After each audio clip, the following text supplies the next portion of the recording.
కరీంనగర్ లో కేటీఆర్ మాట్లాడుతున్నారు. ఇప్పుడు లైవ్ చూద్దాం. స్పష్టంగా చెప్తా ఉన్నారు. ఇప్పటికి 45% తక్కువ వర్షపాతం నమోదైంది ఈ సంవత్సరం. భవిష్యత్తులో సెప్టెంబర్ మాసం దాకా వర్షాలు కురిసే అవకాశం ఉన్నా దానికి గ్యారంటీ లేదు.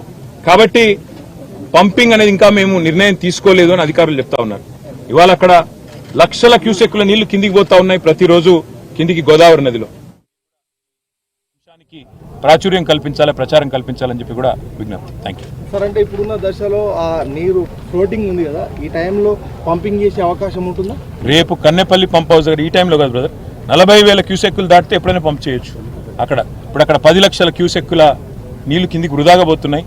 వందలాది టీఎంసీల నీళ్లు కిందికి పోతున్నాయని చెప్పి ఇంజనీర్లే చెప్తా ఉన్నారు. ప్రభుత్వ ఆదేశాలు రాలేదని చెప్తున్నారు. కాబట్టే మేము ప్రభుత్వాన్ని కోరుతున్నాం, వెంటనే రివ్యూ చేయండి, చేసి రైతుల గుండెల్లో భరోసా నింపండి. ఎప్పుడైనా చిన్న ఇదేం పెద్ద అర్థం కాని ముచ్చట కాదు బ్రదర్. ఎప్పుడన్నా మన ఇంట్లల్లో నీళ్ళు వస్తాయి, ప్రతిరోజు గంటనో 2 గంటలో నీళ్ళు వస్తాయి. ఇది మున్సిపల్ నీళ్ళు.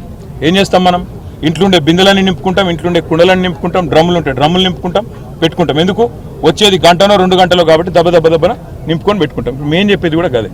కింది గుత్తగా పోతున్న ఈ నీళ్లు వాటిని పంపు చేసి మొత్తం ఎస్ఆర్ఎస్పీ నుంచి మనం కట్టిన కాళేశ్వరంలో పట్టుకున్న రిజర్వాయర్లన్నీ నింపుకుంటే 240 పైచిలకు టీఎంసీల నీళ్లను ఆపుకోవచ్చు. 240 టీఎంసీలు అంటే 24 లక్షల ఎకరాలకు నీళ్ళు ఇవ్వచ్చు, 10,000 ఎకరాలకు నీళ్ళు ఇవ్వచ్చు.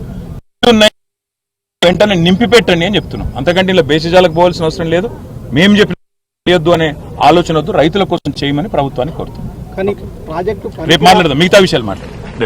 రేపు ఇంకా చాలా ఉంది.